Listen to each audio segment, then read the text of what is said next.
سلام میگم به همه دوستان و همراهان عزیزم. امیدوارم ایام به کام باشه و شما بتونید میون این همه تاریکی این روزها نور زندگی آدم ها باشید و به زندگی دوستان، عزیزان و اطرافیانتون روشنی ببخشید. با هم آماده میشیم برای گرفتن فال امروز. هر نیتی که در ذهنتون دارید، نیت کاری، تحصیلی، احساسی، هر نیتی که دارید انجام بدید. تا چند ثانیه دیگه میریم سراغ دیوان و من غزل و تفسیرش رو براتون میخونم.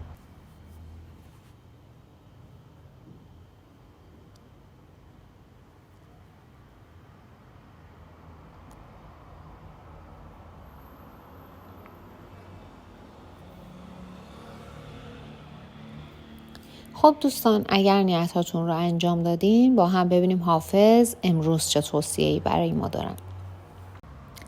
اگرچه باد فرح بخش و باد گلبیز است، به بانگ چنگ مخور می که محتسب تیز است. صراحی و حریفی گرت به چنگ افتد، به عقل نوش که ایام فتنه انگیز است. در آستین مرقع پیاله پنهان کن، که همچو چشم صراحی زمانه خونریز است. به آب دیده بشوییم خرقه ها از می، که موسم ورع و روزگار پرهیز است. مجوی عیش خوش از دور باژگون سپهر، که صاف این سر خم جمله دردی آموز است. سپهر بر شده پرویزنی است خون افشان، که ریزه اش سر کسری و تاج پرویز است. عراق و فارس گرفتی به شعر خوش حافظ، بیا که نوبت بغداد و وقت تبریز است. خب دوستان، باید بگم این غزل حضرت حافظ یک شعر اجتماعی هست که در دوره حکومت امیر مبارزالدین سروده شده، که در اون زمان در بسته شدن در میخونه ها سخت گیری می شده. اما در تفسیر این غزل حافظ میگه شما با استفاده از نیروی عقل و دانشتون، با احتیاط، با دوراندیشی، کاری که قصد انجامش رو دارید میتونید به پایان برسونید و در این راه سعی بکنید از هر جنجال و سر و صدا و عجله در مورد نیتتون پرهیز بکنید. سعی نکنید که تمام تصمیم ها، تمام فکرها و اندیشه ها رو پیش بقیه بیان کنید، براشون تعریف کنید و ازشون نظر بخواید و خودتون رو با این کار در دردسر نندازید. به قول معروف زبان سرخ سر سبز میدهد برباد. با افرادی که فکر میکنید قدرتشون از شما بیشتر هست سعی نکنید که مبارزه کنید، چون این کار باعث تضعیف شدن شما میشه و در روحیه شما هم تأثیر گذار هست. به جای اون سعی بکنید در تقویت و گسترش افکار و اعمالتون تلاش بکنید تا بتونید خودتون رو به یک شخص قوی تبدیل بکنید. درسته که الان ممکنه روزگار بر وفق مرادتون نباشه و زندگیتون به جای اینکه حرکت رو به بالا و حرکت رو به رشد داشته باشه، حتی ممکنه حرکت رو به نزول داشته باشه، ولی همونطور که گفته شد با استفاده از قدرت تفکرتون میتونید این دوران سخت رو هم پشت سر بذارید. فقط کافیه از دشمنانی که به ظاهر دوست شما هستن و در اطرافتون هستن در برخورد باهاشون احتیاط بکنید، ازشون دوری بکنید و بدونید هر کسی شایسته دوست داشتن، شایسته رفاقت و اینکه اسرار شما رو بدونه نیست. در مورد نیتی که دارید حافظ میگه تا عملی شدن نیت با کسی صحبت نکنید، چون فرصت‌هایی در اختیار شما قرار میگیره که باید نهایت استفاده رو ازش ببرید و مطمئن باشید که همیشه شانس به آدم رو نمیاره. با بد و خوب دنیا چاره‌ای جز سازش نیست. پس سعی بکنید با مشکلاتتون بسازید، دوران ناخوشی رو پشت سر بذارید و اگر نیتتون مرتبط هست با گسترش کار و شغلتون، الان زمان مناسبی برای گسترش فعالیتتون هست. حافظ میگه در مورد چیزی که در ذهنتون هست دوراندیشی رو حتما در نظر بگیرید و بدونید که خوشی در پرتو رنج، سختی و زحمت فراوان براتون رقم میخوره و شما نمیتونید به راحتی به این خواستتون برسید. اگر تحمل درد و رنج و سختی رو ندارید، بهتره از همین ابتدای راه از نیتی که دارید صرف نظر بکنید. چون شما آدم مهربونی هستید ولی در عین حال بسیار سختگیر هستید و گاهی این سختگیری، این سختی های راه شما را عصبانی میکنه، به طوری که ممکنه با کوچکترین ناملایمتی، با کوچکترین اتفاقی که باب میل شما نباشه از کوره در برید و به زمین و زمان بپرید و این باعث میشه که اطرافیانتون رو هم برنجونید و ازتون فاصله بگیرن. پس همونطور که گفته شد، اگر تاب و توان تحمل این سختی ها رو ندارید، بهتره از همین ابتدای راه از نیتی که دارید صرف نظر بکنید. در غیر این صورت همونطور که گفته شد، با قدرت عقلتون، با قدرت اندیشه‌ای که دارید، با تفکر و احتیاط و دوراندیشی میتونید به نیتتون برسید. دوستان، حافظ میگه موقعیت شما در یک وضع مناسبی قرار خواهد گرفت، اما گاهی وقتها اتفاقات ناگواری که برای شما میفته، عادت دارید دیگران رو در کارهاتون مقصر بدونید و این اصلا خوب نیست، چون همیشه در همه مقاطع زندگی، در همه مقاطع کاری ممکنه مسائل و مشکلاتی اتفاق بیفته.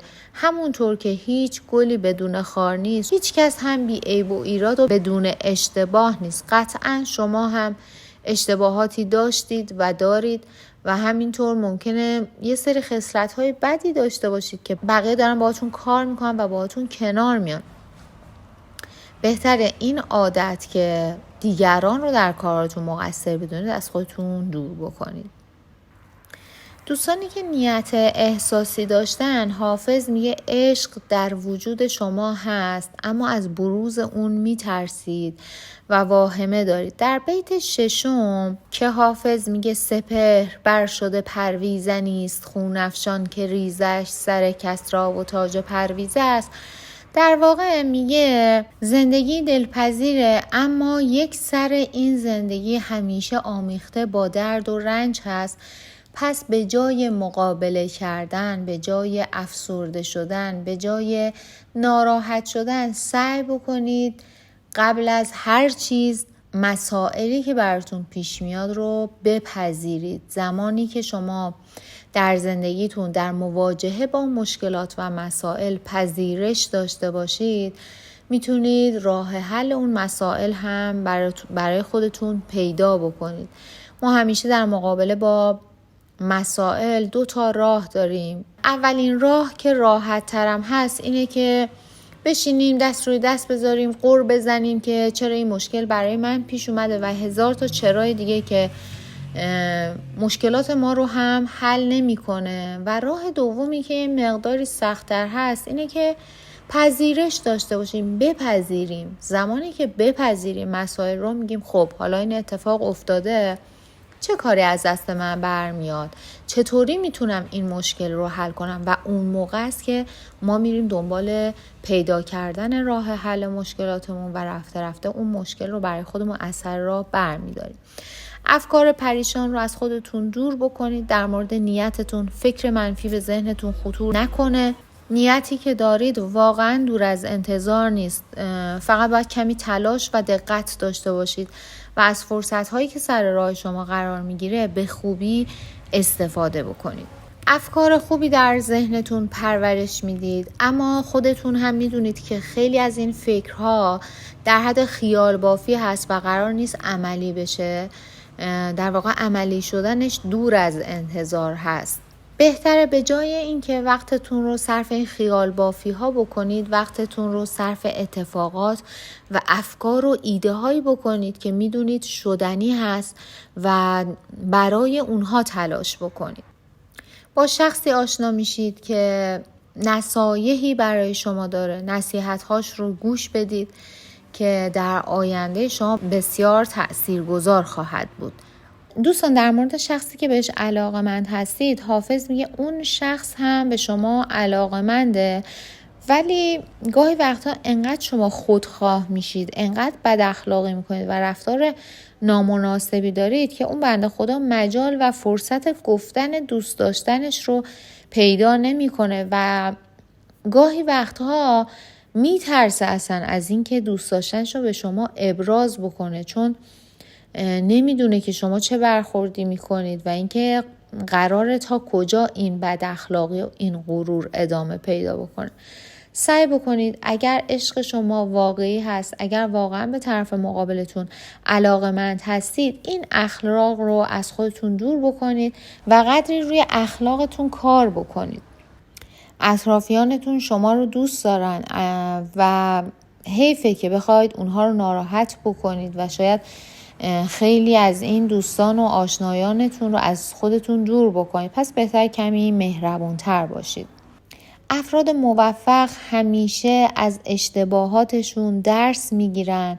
اگر کسی انتقادی از اونها داشته باشه، انتقاد رو با گوش جان میشنون و اگر به این نتیجه برسن که اون انتقاد درست بوده، با روی باز ازش استقبال میکنن و در صدد این هستن که اون مشکل رو برطرف بکنن. اما افراد ترسو از اینکه مرتکب اشتباه شدن و اگر کسی این اشتباه رو به روشون بیاره، بهشون گوش زد بکنه، همین که جبهه میگیرن نسبت به طرف مقابل، همین که هیچ اقدامی براش انجام نمیدن. پس آستین هاتون رو بالا بزنید، مصمم قدم بردارید و قوت قلب خودتون باشید. خودتون به خودتون انگیزه و انرژی لازم رو بدید و در راه رسیدن به هدفتون قدم بردارید.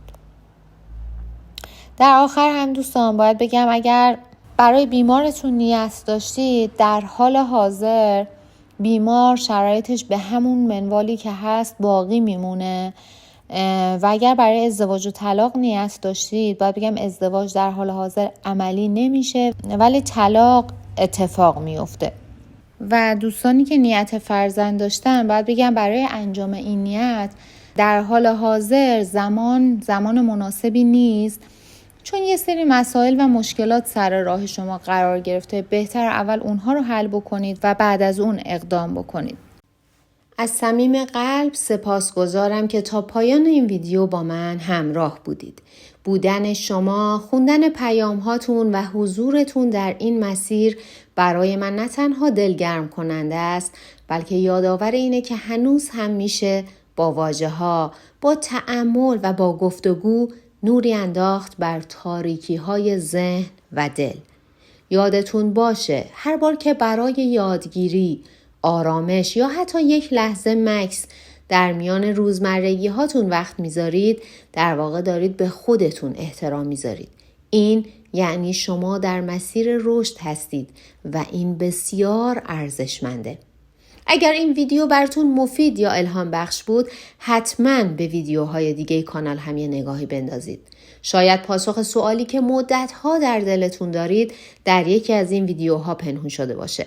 با من همراه بمونید، چون این مسیر آگاهی و آرامشه و قرار هر بار عمیق‌تر این راه رو طی کنیم. تا دیدار بعدی، برکت، آگاهی و آرامش در وجودتون جاری باد.